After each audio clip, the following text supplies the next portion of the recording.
ang value sa assessor's office at sa BIR ay magkaiba. Yes, Your Honor. So for example, ang assessed value, let's say, for the assessor's office of the city of Taguig for Fort Bonifacio, pwedeng ang pinakamataas is 30,000 per square. Tapos sa BIR, it's 35,000. Pero in reality, ang selling price na is 100,000. Yes po. That's possible, no? Yes, sir. Okay, so just to make it clear, fair market value, yun talaga yung value. Mr. President, I finished my time to ask, but this is the question I'd like to ask both the defense and the prosecution. Ang charge po kasi nyo, non-disclosure. Ngayon, nasa batas naman kung anong dapat i-disclose. So I would like to know, and I assume that some of my colleagues would like to know, ano ba ang sinasabi nyong gaano ka-specific dapat ang SALN at ano ba yung amount na dapat nandun? So pag sinabing acquisition cost, dapat ba yung nandun yung zonal value? Dapat ba nandun assessed value? Or yung value nandun sa deed of sale? Or kung yung deed of sale dinaya din for tax purposes at binaba? No? So I think these are points of law, Mr. President, as you ruled before. When it comes to points of law, we will allow the prosecution and defense to just either submit memos or argue it, Mr. President. But I think this will help us decide in the future dahil in the last few days, ayan ang pinag-uusapan natin. Kung ano ang dapat amount na sa SALN and whether or not nandun dapat at kung ano sa mga amount na yun ang dapat nandun. Thank you, Mr. President. Anyway, the chair just want to make a comment. Assessed value is for purposes of collecting real estate taxes. That is the valuation of the municipal or city or provincial assessor for real estate purposes. Now, in the case of the zonal value, for purposes of transaction involving real estate, that is the basis, the minimum basis for computing the capital gains, the final capital gains tax. It cannot be less than that. It cannot be higher than fair market value. I agree, Mr. President. But a few days ago, when Senator Recto wrote, he was asking about the 14.6 million price in the deed of sale compared to the 6.8 million declared in the SAL. And there was a mention that maybe the 6.8 is the zonal valuation. So what I want the prosecution and the defense to clear up is the prosecution now saying ang dapat yung amount na nandun, ano ba, yung sa deed of sale? Kasi yung deed of sale na yun, 2008 pa, pero tumaas na ang presyo sa Fort Bonifacio ngayon, 2012 na ngayon.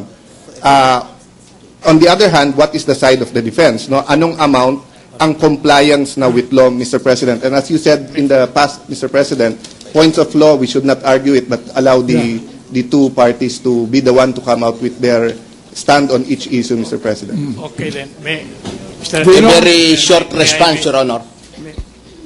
The defense yes, Your Honor. On the part of the defense, Your Honor, may I be allowed, in connection with this issue now, to read what is provided for under the rules governing the contents of the SAL that must be filed by a public officer, Your Honor. Proceed. I'm referring to Rule 7, Your Honor. Public disclosure.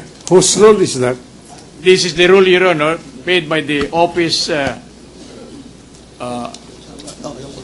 by the civil service, Your Honor, in connection with what the contents of the SAL is. That's issued by what Department of Government? Civil Service Commission, Your Honor. Civil Service Commission, okay. Yes, Your Honor. May I now proceed, Your Honor? Proceed. Every official and employee, except those who serve in an official honorary capacity, without service credit or pay, temporary laborers, and casual or temporary contractual workers shall file under oath their statements of assets, liabilities, and net worth, any disclosure of business interests and financial connections, including those of their spouses and unmarried children under 18 years of age living in their household in the prescribed form and contents of the statement, Your Honor. The statement of assets and liabilities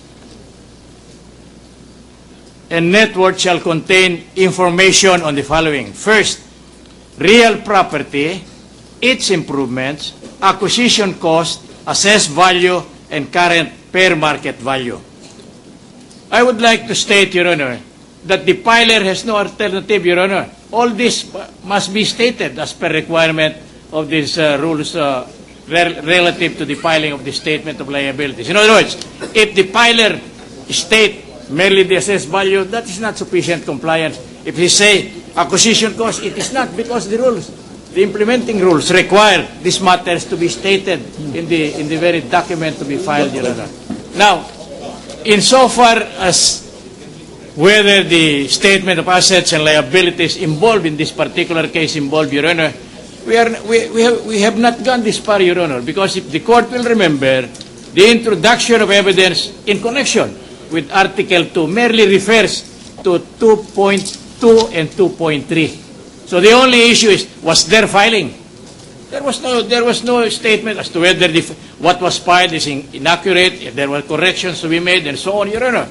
So I submit that these items required to be filed in here, even if not complied with, this will exempt the filer from any liability whatsoever. In fact, under the same procedure, if after the examination of what was filed, there seem to be errors or discrepancies, then he is allowed. He is allowed to make the correction. This is the provision of the rules and regulation, Your Honor. So we are not prepared to go on stipulation relative to what it must contain, because the law is specific, the rules and regulation. Thank you, Your Honor.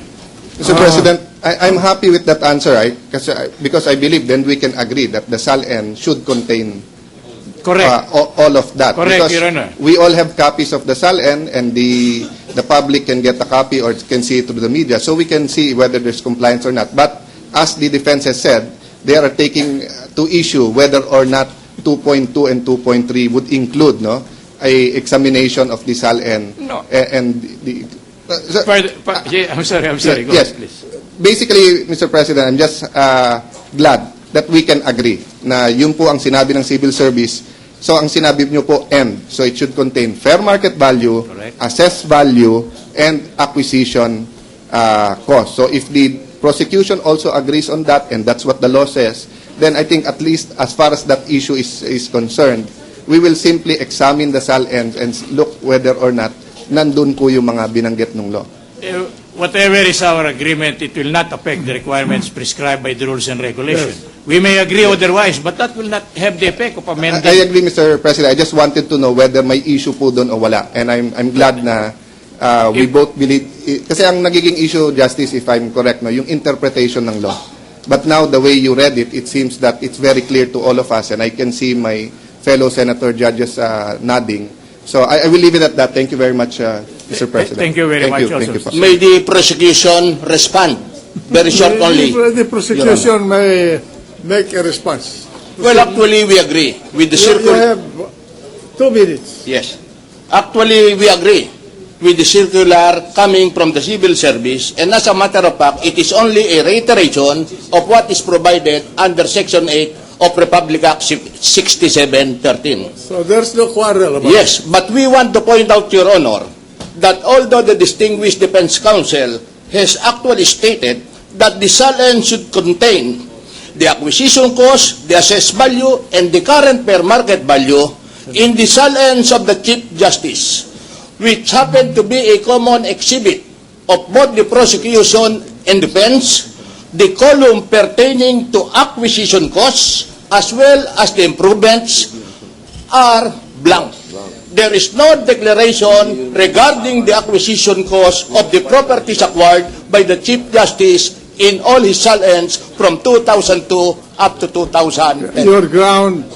Your ground under Article 2 is culpable violation of the Constitution and or betrayal of public trust. Are you offering the SALN as evidence for culpable violation of the Constitution or for betrayal of public trust?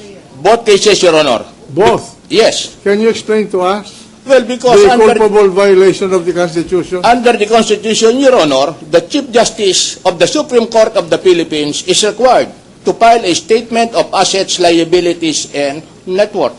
And also, when the highest official in the judiciary should not declare accurately and truthfully and should intentionally left some blanks open insofar as acquisition cost is concerned, then we think that that would be the highest form of betrayal of public trust. So you offer it for both?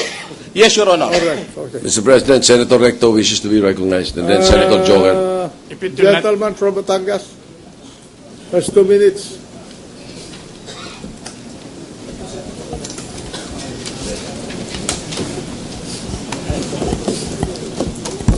Thank you, Mr. President. Mr. President, I invite the attention of the prosecutor and the defense, since we're talking already of the laws governing the filing and disclosures in the SAL. The defense earlier mentioned the implementing rules and regulations issued by the